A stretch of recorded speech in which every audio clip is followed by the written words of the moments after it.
अस्सलाम वालेकुम my YouTube family tasty dhaba में खुशामदीद। उम्मीद करती हूँ आप सब ठीक ठाक होंगे। अल्लाह पाक हम सबको बरकतों वाले रिज़्क़ से नवाजे, आमीन सुम्मा आमीन। आज मैं आप लोगों के लिए आलू और दाल के साथ एक परफेक्ट बाज़ारी कबाब की रेसिपी लेकर आई हूँ, जो जब आप लोग बना के ट्राई करेंगे ना तो बिलीव मी कोई पहचान नहीं पाएगा कि इसमें चिकन, कीमा या गोश्त है भी है कि नहीं। इतने मज़ेदार ये आलू और दाल के साथ कबाब बन के तैयार होते हैं। तो उसके लिए सबसे पहले यहाँ पे मैंने तकरीबन 1.5 कप चने की दाल ले ली है। तो इसे मैंने ना तकरीबन 4 से 5 घंटे के लिए भिगो दिया था। लेकिन अगर आपको जल्दी हो, भिगोने का टाइम ना हो, तो आप इसे नीम गर्म पानी में 15 से 20 मिनट भी भिगो दें और फिर उसके बाद आप ना आगे का प्रोसीजर स्टार्ट कर सकते हैं। तो सबसे पहले क्या करेंगे, बिस्मिल्लाहिर्रहमानिर्रहीम, अपनी प्यारी सी कढ़ाई में इस दाल को डाल देंगे। अच्छा, आप लोगों ने ना दाल में ज़्यादा पानी नहीं डालना। दाल को कढ़ाई में शामिल करने के बाद आपने सिर्फ़ और सिर्फ इतना पानी डालना है जिसमें कि ना हमारी जो दाल है ना वो सिर्फ ना डिप हो सके। क्योंकि हमने इस दाल को ना टोटली कुक नहीं करना। हमने जैसे 4 पार्ट होते हैं ना कुक करने के, हमने इसे 3 पार्ट तक कुक करना है और 1 पार्ट हमने इसमें थोड़ा-थोड़ा ना सख्त सा रखना है। यानी ज़्यादा इसे ओवर कुक नहीं करना बिल्कुल भी। अभी देखिए यहाँ पे मैंने पानी डाल दिया है और हाफ़ टी स्पून नमक का शामिल किया है।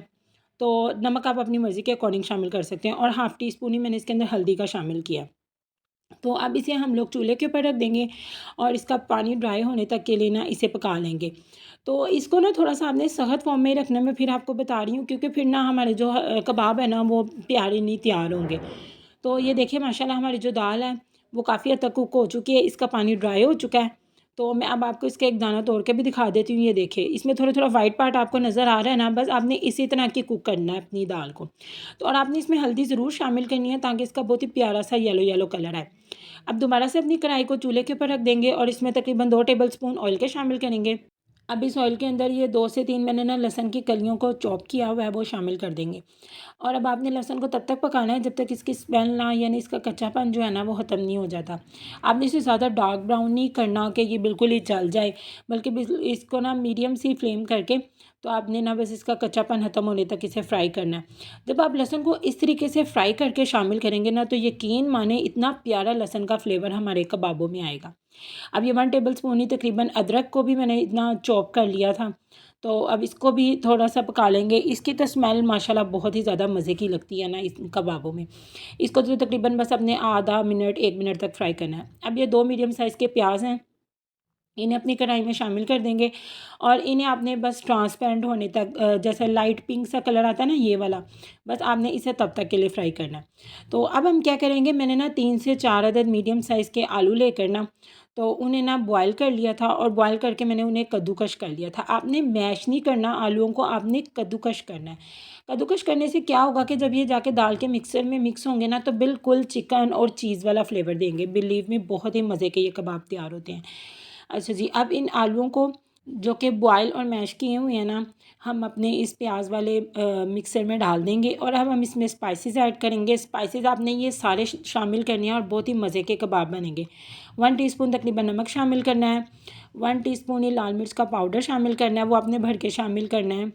तो ये हाफ़ टी स्पून तकरीबन अजवाइन है, ये आपने ज़रूर शामिल करनी है, ये बहुत ही मज़े का फ्लेवर देगी कबाबों में।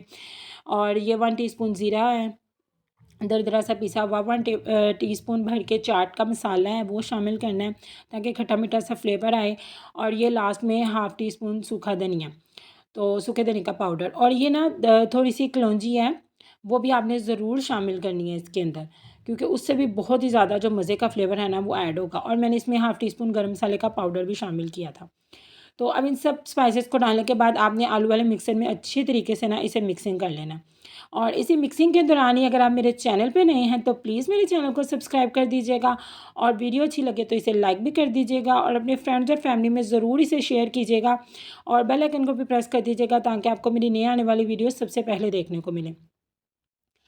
और ये देखिए यहाँ पे हमारी दाल है वो ठंडी हो चुकी है। अब मैं इसे इस चॉपर में डाल के ना तो चॉपराइज़ कर लूँगी। अगर ये आपके पास नहीं है तो वो जिसमें हम चटनी कूटते हैं ना कूंडी डंडे में, उसके अंदर डाल के आपने इसे इसी फॉर्म के अंदर ना ले आना है, पीस लेना है। तो इसी तरह की फॉर्म में, इसी तरह थिक थिक सी फॉर्म में आपने अपनी दाल को रखना है। अब हम दाल को एक बड़े मिक्सिंग बाउल में डाल लेंगे और उसके साथ ही इसके अंदर हम ये आलू वाला जो सारा अमेज़ा हमने ठंडा किया हुआ है ना वो शामिल कर देंगे। अभी हमने वीडियो स्किप करके जाना नहीं, अभी हम इसमें और भी चीज़ें ऐड करेंगे जिससे इसका फ्लेवर है ना वो बहुत ही ज़्यादा मज़े का बनेगा। 3 से 4 टेबलस्पून हरा धनिया इसके अंदर शामिल कर देंगे, और इसी तरह 3 से 4 टेबलस्पून पुदीना वो ये ज़रूर शामिल करना है, इसकी खुशबू भी बहुत ही ज़्यादा मज़े की लगेगी हमारे कबाबों में। और लास्ट में 2 से 3 हरी मिर्चें, मेरी ज़रा तीखी वाली थी इसलिए मैंने थोड़ी सी ऐड की हैं, तो आप अपने फ्लेवर के हिसाब से ना स्पाइसेस कम ज़्यादा कर लीजिएगा। तो हरी मिर्ची शामिल कर देंगे, और नमक मिर्च अगर आपको कम ज़्यादा लगे तो आप इस स्टेज पर और डाल सकते हैं। तो उसके बाद इसको अच्छे तरीके से ना आपने मिक्स कर लेना। इसे आपने इस तरीके से मिक्स करना है कि जो सारे अज़ा हैं ना वो बिल्कुल यकजान हो जाएंगे। देखिए माशाल्लाह कितने ज़्यादा कलरफुल से जो हमारे कबाबों का मिक्सर है ना वो तैयार हो गया। तो आप लोग ना चैनल को सब्सक्राइब ज़रूर किया करें। ये आप लोगों की तरफ से हम सबको सपोर्ट होती है कि हम लोग अच्छा काम कर रहे हैं, और हमें इससे और ही ज़्यादा मोटिवेशन मिलती है अच्छी अच्छी वीडियोज़ बनाने की। तो ये देखिए माशाल्लाह हमारे कबाबों का मिक्सर बिल्कुल रेडी हो गया है। तो अब हम एक एक करके कबाब तैयार करेंगे। ये देखिए अगर आप इसे प्लेट पे इसी तरह रोल आउट करके बनाएंगे ना तो आपके कबाबों की शेप बिल्कुल ना एक जैसी आएगी। अब हम सारे कबाबों को तैयार करते जाएंगे, और कबाब तैयार करते करते ही उसके बाद आप चाहें तो इन्हें ऐसे भी फ्राई कर सकते हैं, और अब चाहें तो इसे अंडे के साथ भी फ्राई कर सकते हैं। मैं इन्हें अंडों के साथ फ्राई करूँगी। तो इसमें भी हम लोग एक चीज़ शामिल करेंगे, 2 अंडे ले लेंगे, उसमें थोड़ा सा नमक शामिल कर देंगे। नमक आप काफ़ी एहतियात से शामिल कीजिएगा।